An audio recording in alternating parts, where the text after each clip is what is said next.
Okay, here I am on top 10 number 1, which is actually the second one I started working on. The one with all the playfield work's just about done. I'll post something on it soon. This one won't start up very well. It turns out I think it's got some pretty severely oxidized switches on the lock relay and on the kick out switch, because I'm getting some real intermittent connectivity here. Lights will come on, then they'll go off. This relay won't hold. It'll energize and then it won't keep it, which makes me think the contact switches are not making good contact. So I'm going to use a flex stone, and I'm going to go in here and clean, scrub back and forth with a pair of needle nose and see if I can get better contact. Then I'm going to see what I can do with a multimeter. Here's a little trick I use with the digital multimeter. If you don't know if you have a good connection on a switch, what you can do, I'm just going to touch the multimeter clip leads together.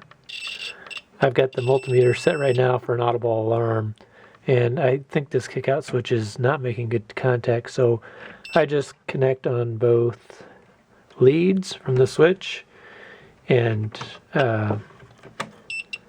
you can see if I squeeze on it I get contact, but normally I'm not getting contact. So there's a big part of my problem, is that kickoff switch is not making contact. So I'm going to clean it up and see what I can do and see how the multimeter looks.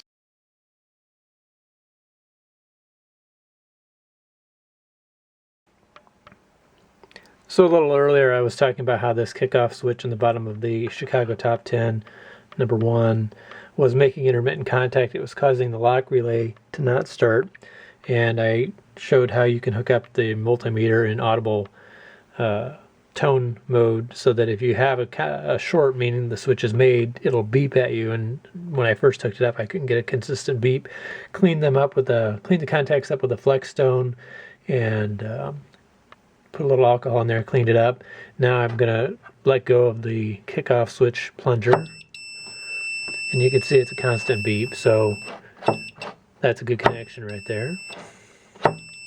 Now I'm going to do the same thing to the lock relays.